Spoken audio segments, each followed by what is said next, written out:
بسم اللہ الرحمن الرحیم۔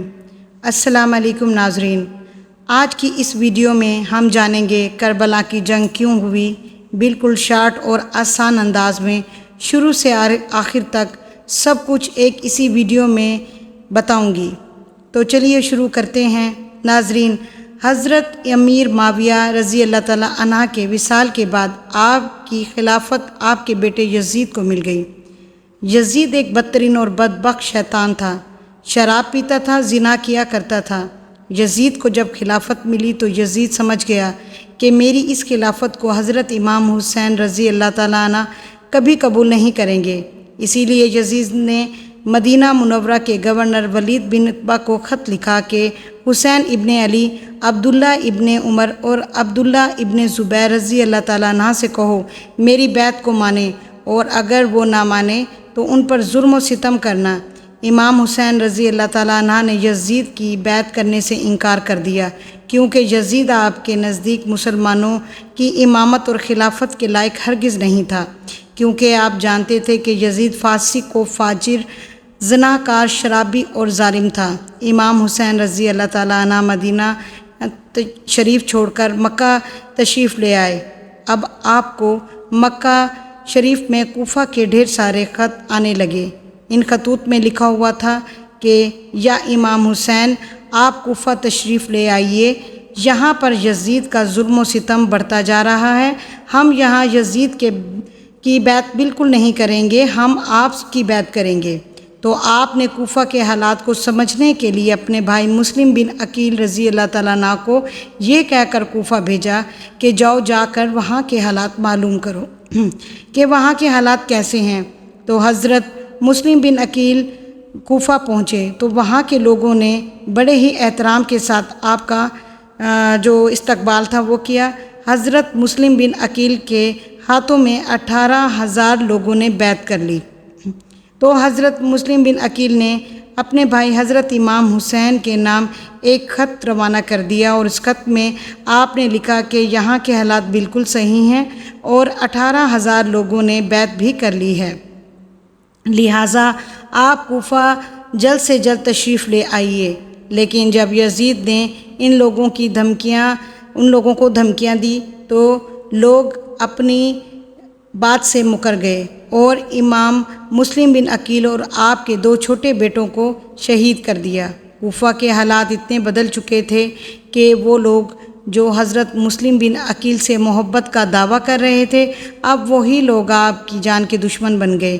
وہیں دوسری طرف مکہ میں مسلم بن عقیل کا بھیجا ہوا خط حضرت امام حسین تک پہنچ چکا تھا، جس خط میں لکھا ہوا تھا کہ کوفہ کے حالات بہت اچھے ہیں، آپ جلدی سے جلدی تشریف لے آئیے۔ لہٰذا حضرت امام حسین نے فوراً کوفہ جانے کی تیاری شروع کر دی۔ حضرت امام حسین اپنے تمام اہل خانہ کے ساتھ کوفہ کے لیے روانہ ہوئے۔ جب امام حسین کوفہ کے لیے چل پڑے تو امام حسین ابن علی کو حضرت مسلم بن عقیل کی شہادت اور کوفہ کی بے وفائی کی خبر اس وقت ملی جب آپ مکہ شریف سے کوفہ کی طرف روانہ ہو چکے تھے۔ جب آپ کوفہ شہر کے بالکل قریب پہنچ گئے تو آپ کو یزیدی فوج نے روکنے کی کوشش کی۔ حضرت امام حسین نے فرمایا کہ میں تم لوگوں کے بلانے پر ہی کوفہ شہر آیا ہوں، اگر تم لوگ چاہتے ہو کہ میں کوفہ میں نہ جاؤں تو مجھے واپس جانے دو، میں واپس جانے کو تیار ہوں۔ یزیدی فوج نے حضرت امام حسین رضی اللہ تعالیٰ عنہ کو کوفہ شہر جانے نہیں دیا، لہٰذا حضرت امام حسین نے اپنے پورے قافلے کے ساتھ اپنا راستہ بدل لیا۔ چلتے چلتے آپ ایک چٹیل میدان میں پہنچ گئے تو آپ نے ایک شخص سے سوال کیا کہ یہ کون سی جگہ ہے؟ اس شخص نے کہا اس جگہ کو کربلا کہا جاتا ہے۔ تو حضرت امام حسین نے رضی اللہ تعالیٰ عنہ نے اپنے پورے لشکر کو حکم دیا کہ یہیں پر خیمہ لگا دیا جائے، لہٰذا اس طرح سے حضرت امام حسین کربلا کے میدان پہنچے، اور ادھر یزیدی فوج کو اس بات کی خبر ہوئی کہ حضرت امام حسین نے اپنا خیمہ کربلا کے میدان میں لگایا ہوا ہے۔ تو یزیدی فوج نے بھی فوراً کربلا کے میدان میں پہنچنا شروع کر دیا۔ یزید کی جو فوج کربلا پہنچ رہی تھی ان کی دیکھ ریکھ عمر بن سعد کر رہا تھا۔ حضرت امام حسین نے عمر بن سعد سے کہا کہ یا تو تم مجھے یزید کے پاس لے چلو یا پھر مجھے اپنے شہر مکہ جانے دو، لیکن عمر بن سعد نے ان دونوں باتوں میں سے کوئی بھی بات قبول نہ کیا۔ وہ حضرت امام حسین کو یزید کی بیعت کرنے پر مجبور کرتا رہا، لیکن آپ نے اس کی ایک بات نہیں مانی۔ ایسے ہی کرتے ہوئے دن گزرتے گئے اور 3 محرم کا دن آ گیا۔ اب ظالم یزید نے امام حسین کے 22,000 سپاہیوں کی فوج بھیج دی۔ دوسری طرف حضرت امام حسین کے ساتھ 72 لوگ تھے، جس میں عورتیں اور بچے بھی شامل تھے۔ ناظرین، اب یہ سوچئے کہ کتنی حیرت کی بات ہے کہ ظالم یزید کے دل میں امام حسین کا کتنا ڈر اور خوف تھا کہ 72 لوگوں کے ساتھ لڑنے کے لیے 22,000 سپاہیوں کی فوج بھیج دی، جو حضرت امام حسین کے سامنے 10 گنا سے بھی زیادہ بڑی فوج تھی۔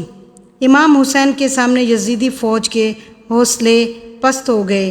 آخرکار انہوں نے یہ فیصلہ کیا کہ امام حسین کو ہرانا ہے تو ان کا پانی بند کرنا پڑے گا، تبھی ان کا مقابلہ کیا جا سکتا ہے۔ ناظرین، ایسے ہی کرتے ہوئے دن گزر گئے اور اسی طرح سے 7 محرم کا دن آ گیا اور 7 محرم کے دن پانی بند کر دیا گیا۔ ناظرین، کربلا میں سوائے نہر فرات کے پانی کا بندوبست کہیں بھی نہیں تھا اور حضرت امام حسین کے قافلے والوں پر بھی پابندی لگا دی گئی۔ حضرت امام حسین اور ان کے ساتھ موجود تمام جوان لوگ تو اس پیاس کو برداشت کرتے رہے، لیکن چھوٹے چھوٹے بچے اور عورتوں کا پیاس کی وجہ سے برا حال ہو چکا تھا۔ ظالم یزیدی فوج امام حسین کے گھر والے اور تمام ساتھیوں کو گھیرے ہوئے تھے۔ انہوں نے یہ طے کیا کہ اب 9 محرم کے دن امام حسین کو قتل کر دیا جائے۔ حضرت امام حسین نے حضرت عباس سے کہا کہ عباس، جاؤ یزید کی فوج کے پاس اور ان سے کہو ہمیں ایک رات اللہ کی عبادت کرنے کے لیے دی جائے۔ جب حضرت عباس نے 1 رات کی مہلت کے لیے کہا تو انہوں نے آپ کی بات مان لی۔ جب تک 9 محرم کی تاریخ آئی تب تک امام حسین کو یہ یقین ہو چکا تھا کہ یزید کی فوج کا مقصد صرف اور صرف مجھے شہید کرنا ہے، اس کے علاوہ یزید کسی کو کچھ نہیں کرے گا۔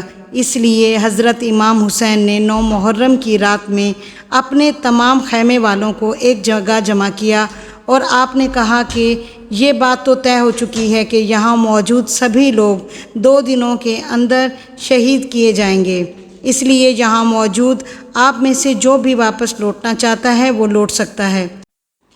اور حضرت امام حسین نے فوراً خیمے میں جل رہے تمام دیوں کو بجھا دیا اور اندھیرا کروا دیا تاکہ جو بھی جانا چاہے وہ بے جھجک چلا جائے۔ تھوڑی دیر کے بعد جب دیوں کو دوبارہ جلایا گیا تو سارے کے سارے لوگ بیٹھے آنسو بہا رہے تھے، یعنی کوئی بھی حضرت امام حسین کو اکیلا چھوڑ کر جانے کو تیار نہیں تھا۔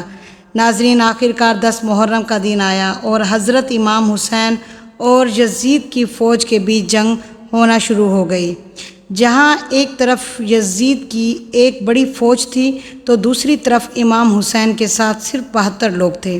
اتنے میں فوج یزید کا حملہ شروع ہو جاتا ہے اور ہر شہید شہادت کا جام خوشی سے پیتا گیا۔ کبھی حر شہید ہوتے ہیں تو کبھی قاسم شہید ہوتے ہیں تو کبھی علی اکبر شہید ہوتے ہیں تو کبھی اون محمد شہید ہوتے ہیں۔ 3 دن کے پیاسے امام حسین کے گھر والے اور تمام لوگ یزیدی فوج سے جنگ کرتے رہے اور ایک ایک کر کے شہید ہوتے گئے۔ حضرت عباس علمدار سے حضرت امام حسین کے 6 مہینے کے بیٹے علی اصغر کی پیاس نہیں دیکھی گئی۔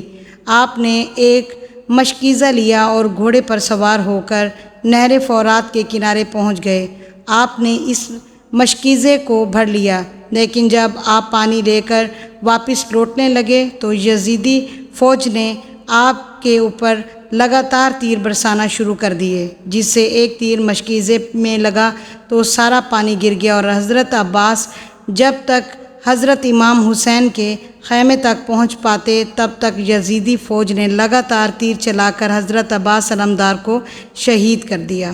اس طرح حضرت عباس علمدار شہید ہو گئے۔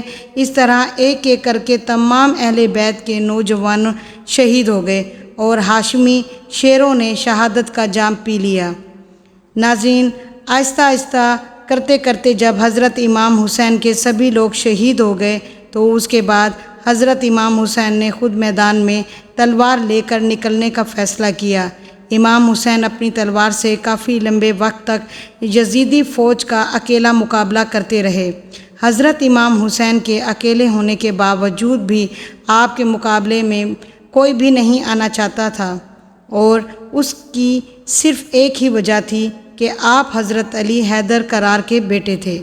یزیدی فوج کو یقین ہو گیا تھا کہ ہم کسی بھی طرح سے حضرت علی کے بیٹے سے مقابلہ نہیں کر سکتے، اس لیے یزیدی فوج کے کمانڈر نے اپنے تمام فوجیوں کو امام حسین کے اوپر ایک ساتھ حملہ کرنے کا حکم دیا۔ پھر جب تمام یزیدی فوج کے سپاہی حضرت امام حسین پر ایک ساتھ مل کر حملہ کرنے لگے تو اس کے باوجود بھی امام حسین لگاتار یہ ثابت کرتے رہے کہ باطل چاہے تعداد میں کتنا بھی ہو لیکن وہ حق اور سچ کے مقابلے میں بالکل بھی ٹک نہیں سکتا۔ جب حسینیت اور یزیدیت کے بیچ خطرناک جنگ چل رہی تھی کہ اس بیچ میں اچانک سے نماز عصر کا وقت ہو گیا۔ حضرت امام حسین نے ایسے مشکل وقت میں، ایسے زخمی حالت میں بھی عصر کی نماز پڑھنے کا ارادہ کیا جبکہ چاروں طرف سے حملہ لگاتار ہو رہا تھا۔ تو حضرت امام حسین نے جیسے ہی نماز پڑھنا شروع کیا تو یزیدی فوج کو وہ موقع مل ہی گیا جس کا وہ لوگ ایک لمبے وقت سے انتظار کر رہے تھے، یعنی جیسے ہی حضرت امام حسین سجدے میں گئے، شمر نے آپ کی گردن پر تلوار چلا کر آپ کے سر مبارک کو جسم مبارک سے الگ کر دیا۔ حضرت امام حسین کی شہادت کے بعد آپ کے سر مبارک کو نیزے کی نوک پر رکھ کر پورے کوفہ میں گھمایا گیا۔ آپ کے سر مبارک کو گلی گلی میں گھما کر جلوس نکالا گیا۔ کربلا کی اس جنگ میں حضرت امام حسین کے گھر والوں میں سے صرف آپ کی ہی اولاد ہی بچی تھی جن کا نام حضرت زین العابدین تھا۔ اس کے علاوہ حضرت امام حسین کے قافلے میں سے تمام عورتوں کو قیدی بنا کر کوفہ شہر لایا گیا۔ بھلے ہی اس دن امام حسین کو شہید کر دیا گیا تھا لیکن آج بھی حضرت امام حسین پوری دنیا میں قیامت تک کے لیے زندہ ہیں اور یزید ڈوب گیا۔ شام کے اندھیروں میں حسین چمک اٹھے دنیا میں روشنی کی طرح۔ حضرت امام حسین نے اسلام کے لیے اپنے آپ کو اور اپنوں کو قربان کر دیا، اور ہمیں یہ سبق ملتا ہے کہ کسی بھی حالت میں نماز نہیں چھوڑنی چاہیے۔ حضرت امام حسین رضی اللہ تعالیٰ عنہ اے نواسۂ رسول صلی اللہ علیہ وآلہ وسلم، اگر اللہ تعالیٰ سے دعا مانگتے ہیں اللہ تعالیٰ کربلا کے میدان میں فرشتوں کو بھیج دیتا۔ اگر امام حسین رضی اللہ تعالیٰ عنہ اللہ تعالیٰ سے پانی مانگتے تو اللہ تعالیٰ بارش برسا دیتا، لیکن حضرت امام حسین نواسۂ رسول کو راضی کرنے کے لیے اپنا سر سجدے میں انہوں نے کٹا دیا اور اللہ تعالیٰ کو راضی کر لیا۔ سبحان اللہ۔